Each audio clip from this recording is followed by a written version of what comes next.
all about toxic relationships. From every experience, you must draw a reflection that leads you to wisdom, and for that, you need to use consciousness literally with science. From a scientific approach, like a curious sage, you should extract the maximum benefit from every experience. Experience becomes knowledge when you analyze and learn from it. If you only accumulate experiences without taking the time to learn, you will repeat the same mistakes over and over, proving the phrase, "Man is the only animal that stumbles twice over the same stone." The origin of studying an experience lies in the psychological imprint it leaves. When a situation causes emotional blockage, it is because it hasn't been properly understood. How many shy people think they are doomed to remain that way forever? How many endure painful situations, believing it's karma or destiny? How many devote themselves to others, forgetting about themselves? It's essential to pause for a moment, realize something isn't working, and stop blaming the world, your partner, or your family. It's time to recognize yourself as the true protagonist of your life and begin living in harmony with yourself. Taking the step to consider yourself essential involves transforming selfishness into self-esteem, no longer using others for your own purposes, but instead placing yourself at the service of others. Provided you have control over yourself and avoid becoming servile, i.e., feeling obligated to serve. Everything is manageable if you set your mind to it, as the engine of the universe and everything beyond it is willpower. When a narcissistic mother has a child, she sees them as part of herself, an extension of her being. This distortion of reality on her part has serious consequences for the child. A psychological fusion occurs between the two that goes unnoticed because the child has no other references to compare their situation. The child's emotional dependency is total.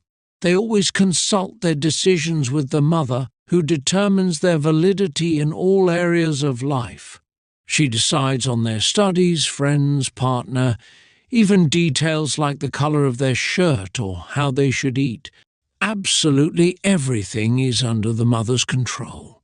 The child is so attuned to their mother that a mere gesture, a smile, or a fleeting glance from her carries significant meaning. As a result, the child develops a sense of insignificance, feeling like nothing. This extreme vulnerability affects all aspects of their life, making them easily manipulated by anyone. In adulthood, emotional fragility persists, with toxic relationships becoming the norm, whether at work, in friendships, or in romantic relationships. Recognizing the mother's disorder is crucial for the child to understand many difficult aspects of their life, and this recognition can be healing. If your mother cared for you deeply, but also demanded you be the way she wanted and forbade you from being yourself, your current life reflects that childhood. She demanded proper behavior in front of others, disapproved of you when you said something incorrect, scolded you in front of your friends, and now you're a shy person who struggles to be honest. From a young age, you learn to please others in exchange for a smile or a pat on the shoulder, even though inside you were the one who needed to be pleased. You've forgotten who you are. You doubt what you feel.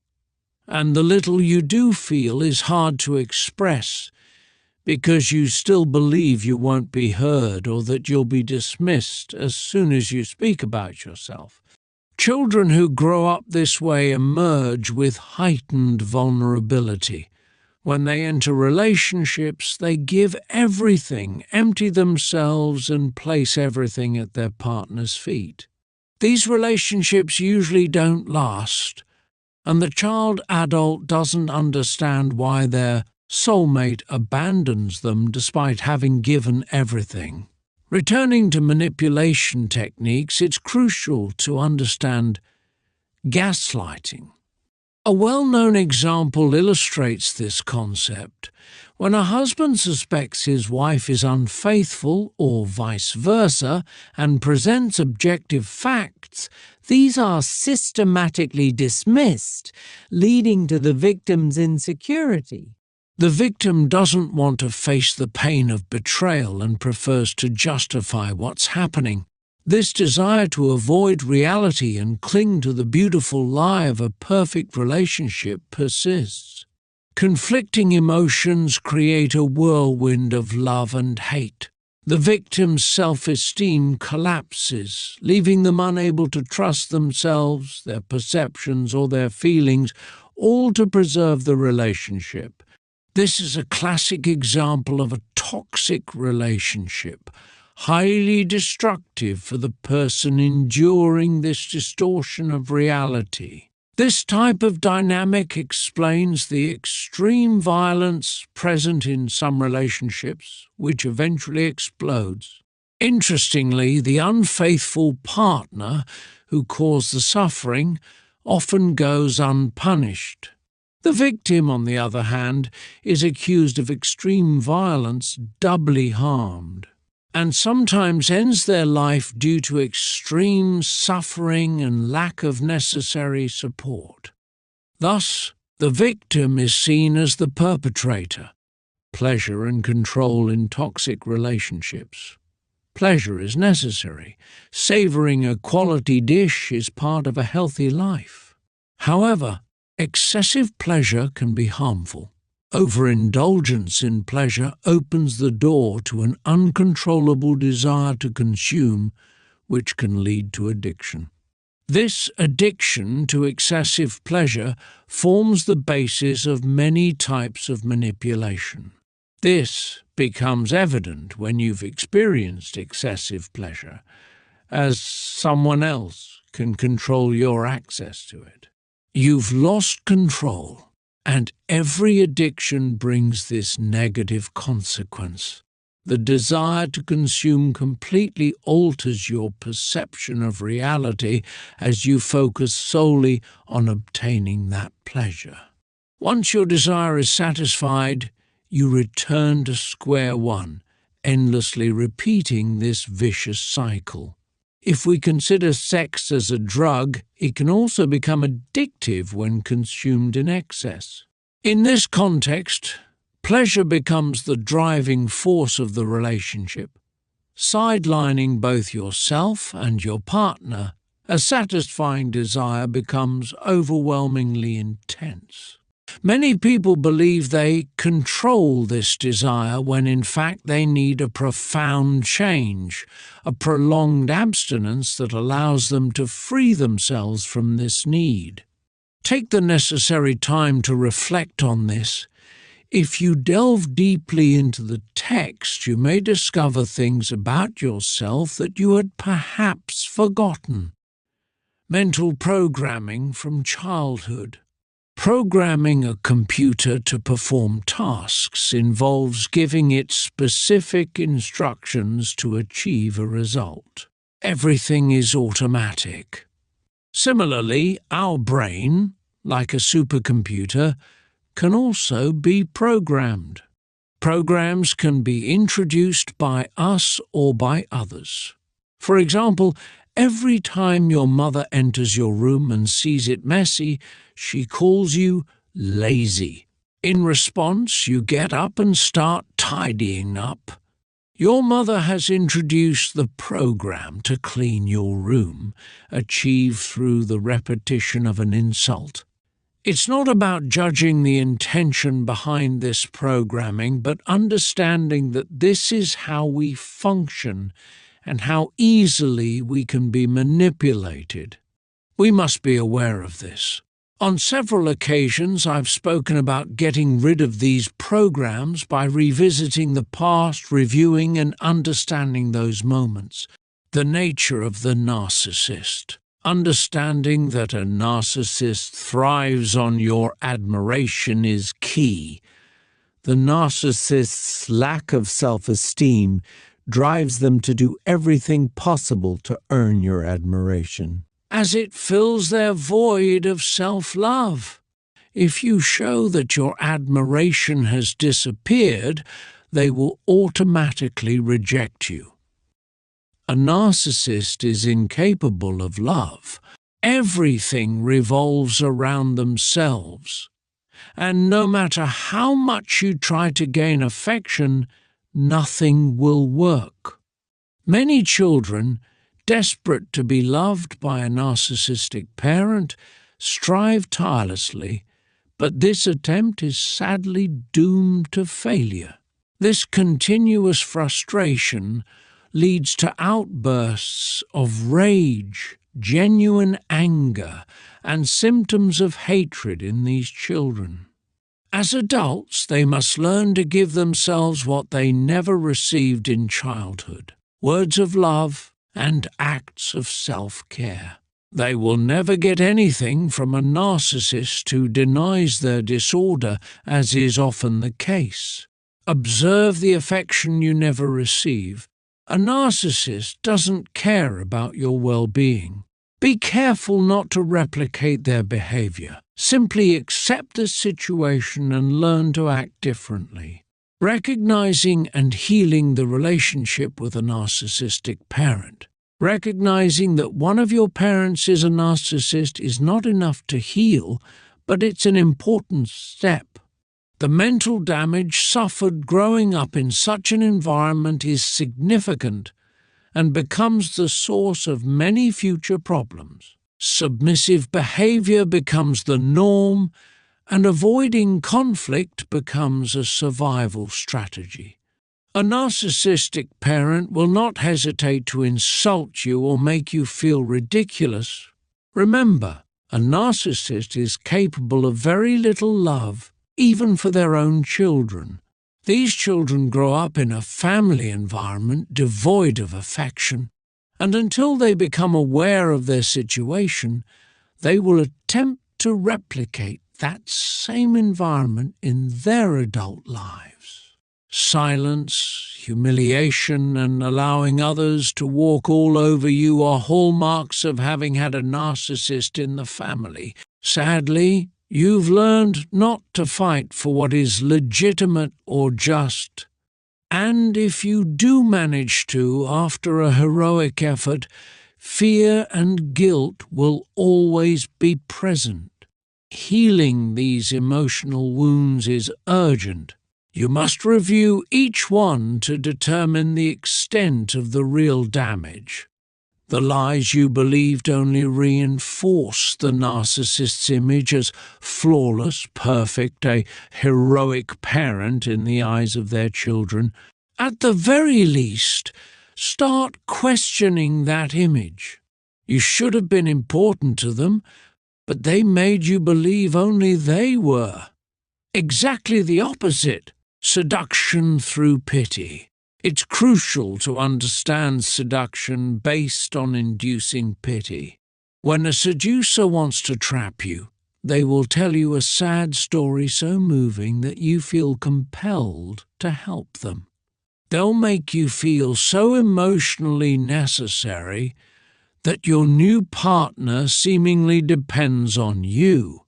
You feel that your presence and help are so vital that you start feeling unique. You've taken the bait of seduction, and escaping this situation will be difficult because you believe that without you, your partner is nothing. You feel unique and indispensable, and the idea of not helping them makes you feel guilty. The sensation of being a savior who must solve all the problems becomes so intense that you do everything possible to resolve them. Believing this is love. You justify this attitude by putting yourself in the other person's shoes, imagining they truly need your help. If this dynamic continues over time, constantly helping your partner ends up being destructive, as you feel worse each day while thinking you're doing something good. It's a mirage created by your partner. Be careful. The contradiction between fear and the desire for truth. The contradiction between the fear of knowing the truth about your life and the desire to uncover what really happened can lead to obsessive thoughts. Betrayal is a typical example. The desire to know if there was infidelity and the fear of it being true. While betrayal often occurs in romantic relationships, it can also happen with parents. You don't want to see that you are unloved, but all the evidence makes you feel that you are not. Here, the contradiction between fear and desire becomes terrible. Admitting that the desire to know the truth is the key to overcoming this fear is crucial. As if there is betrayal, there is no real love. Taking this step is terrifying, especially if it involves a family member or partner. You simply don't want to see reality. But go ahead, be brave, because no one dies of loneliness, knowing yourself. Do you still think someone else can know you better than you know yourself? Do you believe you can leave that responsibility in someone else's hands? Knowing yourself isn't about showing your best side to others, but about accepting how hard, dark, and difficult your life has been. Which is why it's so hard to face. A narcissistic mother who never gave you importance. An alcoholic father who terrified you, arguments with tragic endings, a jealous sibling, mocking classmates, an unfaithful partner.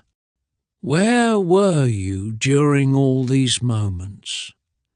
You were present, even when they made you doubt your very existence. It seemed none of them cared. You, so often mute, stunned, trembling, prefer not to remember because they told you what's past is past. But the child you were is still alive in you, demanding the comfort they never received. As you know, everything you lacked in the past you need now. So, give yourself what you need, return to the past, even if it scares you, and you'll see how that fear gradually fades away as your self-love grows. You are brave, and though you may feel afraid, the result will surprise you. Dealing with guilt. How you handle guilt becomes evident when someone reproaches you for something. If your first reaction is to justify yourself, even mentally, it's affecting you too much, and you're allowing someone else to have power over you.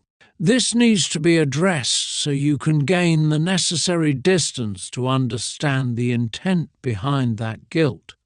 Creating distance allows you to see the manipulation at play. Sometimes it's simply about making you feel bad so others can feel superior.